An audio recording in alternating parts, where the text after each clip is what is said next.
Milton, c'est le nom sur toutes les lèvres et avec raison parce que regardez cette bête. Alors, on parle d'un ouragan de catégorie 5 et les impacts s'annoncent vraiment catastrophiques en Floride en milieu de semaine.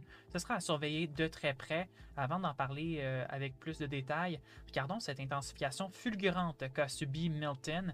Alors, dimanche, un peu avant le midi, on parlait d'une simple tempête tropicale et en un peu plus de 24 heures, c'est devenu un ouragan de catégorie 5 en l'espace de 12 heures, un gain de plus de 100 km/h en termes de vitesse des vents soutenus. C'est tout à fait exceptionnel et c'est aussi donc l'ouragan le plus intense de l'histoire à s'être formé dans le golfe du Mexique aussi tard dans la saison.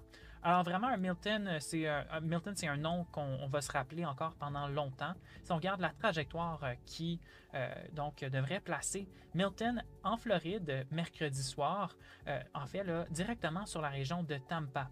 C'est ce qui est prévu à l'heure actuelle. Ce serait vraiment problématique pour ces quelques 3 millions d'habitants de cette métropole qui s'apprêtent à connaître les impacts directs de cette tempête vraiment majeure. En fait, quand on regarde depuis 1950, un impact direct d'un ouragan de catégorie 3 ou plus, ça c'est pas produit. Là, donc vraiment, ça s'annonce vraiment destructeur, là, ce système.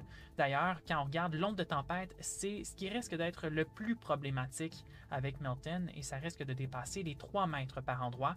Donc pour les secteurs le long de la côte, pour vous donner une idée, parce que ça peut être un peu abstrait l'onde de tempête, ça signifie que si l'eau monte à 3 mètres, le premier étage au complet peut se retrouver sous l'eau.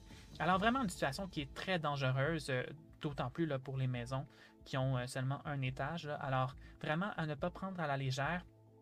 D'ailleurs, là, Tampa, qui avait déjà là, connu une onde de tempête vraiment destructrice avec Hélène, qui se relève encore des impacts de cette autre tempête, et maintenant on doit faire face là, à Milton de ce côté-là.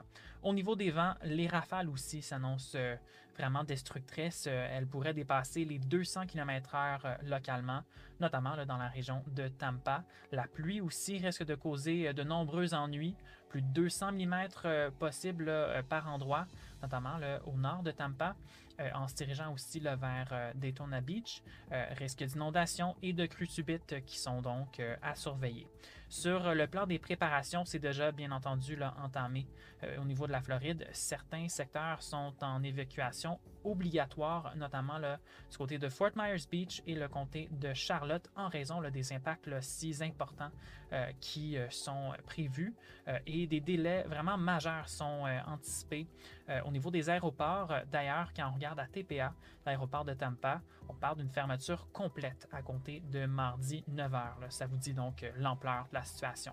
Maintenant, au cours des prochains jours, notre expert Patrick de Bellefeuille va être sur le terrain pour témoigner de cette expérience de Milton. Alors, on vous invite à nous suivre partout là, sur toutes nos plateformes au cours des prochains jours.